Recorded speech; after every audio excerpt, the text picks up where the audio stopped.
subtitles. Woo, saucy!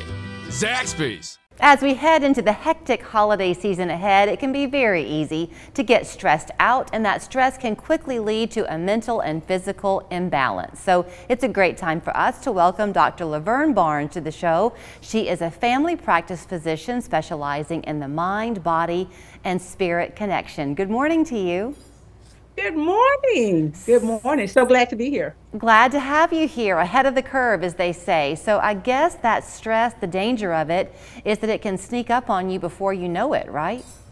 Yes, exactly. As you are going through your day to day, it's amazing how with the many hats that we wear, we don't realize the stress that comes upon us. You don't even realize it. It's just, as a matter of fact, things just kind of happen, and by virtue of time, all of a sudden hits you, and this self-awareness happens, and you're like, oh my goodness, what happened? I want to talk a little bit to you about the fact that you are a family practitioner, because the importance of that person in a family's life, I think, has been overlooked in recent years. But because you hopefully will know every member of the family, when those stressful moments happen, you can maybe help parents or the kids kind of work together to remedy it a little bit. Yeah, and that's exactly what happens. So I have a family member that comes in, the mom maybe, and then they're telling me things that are going on with other members of the family.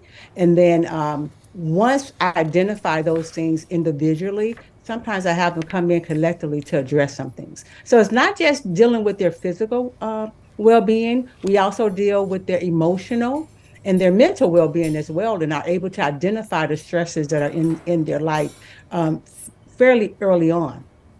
I have been that mom, Dr. Barnes, who almost does the eye roll when I'll hear someone give me advice like, just take time for yourself. And I'm thinking, yeah, right. Unless that's in front of the sink washing dishes, what do you mean? So what are some practical things that people can do just to carve out a little smidge of time for themselves? Yeah, first thing you can do is first thing in the morning before the family gets going, take that first hour of the day and make it your own. Sometimes we get up and we have our tea or we have our coffee. That time should be your own, your self-reflection time, your devotion time, your time to woosah, as I say. Just take a moment to kind of orchestrate and organize your day, but to focus directly on you. It's also a good time to meditate before you get those children up, before they start their day, before you start being that soccer mom who are dropping people off left and right throughout the day to various activities. So it's very important to take the first part of your day, in my opinion, as your go-to. And then maybe at the very end of the day, take some time for yourself as well to kind of reflect on what has happened throughout the day and what you can do maybe the next day to make things better. We always talk about exercise. We talk about making sure that you can get in at least 30 minutes, 3 to 5 days a week. It don't matter what that exercise is. You could actually be walking. You take a walk, you can ride a bicycle, you can go, you can actually dance, because I always talk about this dancing, and dancing is a very good form of exercise, especially if you don't want to hit the gym in the morning. And COVID has caused us to come to a place where we do exercise a little differently. We don't go in the room anymore or in the building, although a lot of people have opened back up to it. We actually have transitioned, a lot of us, to kind of opening up and making home gyms within our own place of residence. I've heard someone say before, and I've begun to try to do this, so when I walk my dog in the morning, that's kind of part of my alone time, because I don't take my phone with me. And so that there's kind of a disconnect, and I'll admit it's a little bit uncomfortable for me because I'm so used to having that phone, but just those few minutes of not being accessible is beneficial to my mental health, I think. Oh my goodness, you hit it. You're right on the money. And one of the things that we do is we can put DND, do not disturb, on our phones as we are moving forward, like going outside, exercising, wherever we are.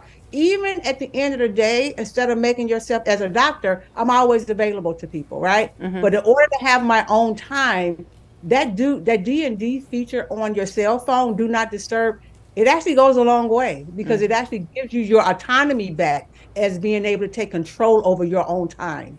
We were showing your book, Shifting Perspectives. I also think you're a motivational speaker, right? So can people bring you to their organization?